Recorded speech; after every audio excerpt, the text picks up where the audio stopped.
Hello, Quantum Leap Callers. Happy Thursday. It's Krystal here, and just leaving you a quick message to say Happy New Year. And as we finish up this and look towards the new year and what we want to create, one of the things that I love to do, and I generally am working on it before the last day of the year, but it doesn't really matter when you choose to jump into this, but I love choosing a word of the year.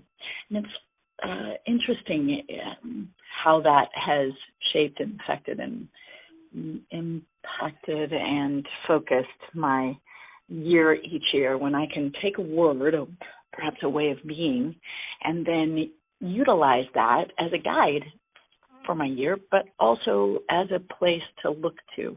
Like, how does what's happening right now relate to my word of the year? So I'll share with you my last couple of word of the year experiences for the last couple of years, and how it served and how it grew me and how it was great and difficult and challenging and beautiful, all in one fell swoop, all of it. So 2019, my word of the year was rebirth. Now, when I chose that word, I was thinking renew, refresh, beautiful, come alive. That was, of course, my thinking. It didn't end up quite looking that way, and yet it was totally a rebirth year. I went through huge changes. Remodeled my house that I'd lived in and raised my babies in, and then put that house on the market, sold it, lived in it while it was on the market, sold the house, bought another home, just a sweet little cottage, 100-year-old home, what I really, truly wanted. My youngest son graduated from high school, so I became an empty nester. Went through separation and divorce, and then menopause hit. I think there was something else in there. Oh, I started another business opportunity on the side, just for something that fills me up. Not as a business per se, but as something that fills me up. So I had all of those changes. It was truly a rebirth year in all of the different facets and places in my life. And it was amazing. And so when I can look at each of those changes, is how was that a rebirth? How was that a peeling off of layers of what I could be, or what I should be, or what I was supposed to be? So there was some growth in me around expectation. There was growth in what really matters to me. What are my motivations? So it was rich and deep growth. So that word of the year, although I had an idea of what it was, ended up being something very different. And there were parts of it that were pretty painful, and there was a lot of it that was really beautiful, and growth that probably wouldn't have happened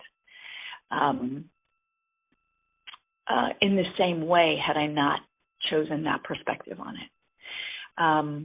The next year, which is 2020, that was this last year, I thought, okay, 2019 is good. I'm ready for something sweet and beautiful. So my word of the year for 2020 was joy. And 2020 gave me an opportunity to look at where do I look for and find joy? Where do I choose joy? Where does joy come alive in me in ways that maybe I hadn't looked at before?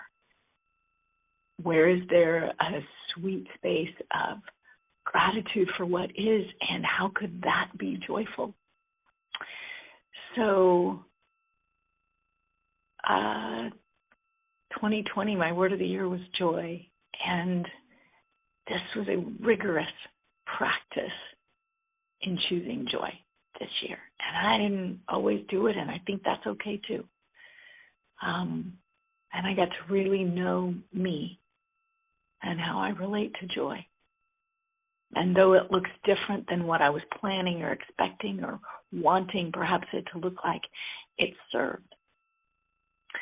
So I share with you some of those experiences because I think word of the year can be a powerful company for us as we go throughout our year. And my word of the year always just kind of comes to me. And I, of course, often have the expectation of what it will look like. And it doesn't always look that way, as I've shared with you my last 2 years of choosing word of the year. So when you think about what your word of the year could be, it's really important to have some still space around you to be still and see what comes to you and trust what comes to you. I often last year, there were several different words that came to me, and I wrote them down. And it's how do they feel? What is it that I'm about for this year, and how does it feel? And then how do I get to look at all of the different ways that it shows up, painfully and beautifully? Anyway, so be still, journal, notice what comes up for you, and if there's a particular word that you're either leaning towards or resistant of, look at that and spend some time being present with yourself around that. My word of the year this year for 2021 is courage. And I've already been practicing where are the places that I get to have uncomfortable conversations, where are the places that I get to say what's true, vulnerably and authentically, and be courageous to do so when it would be much easier not to, when it would be much easier to do what I always do or often do, which is just don't say anything. So I've already gotten to, that's just one of the very small ways that I've already gotten the opportunity to practice my word of the year for 2021.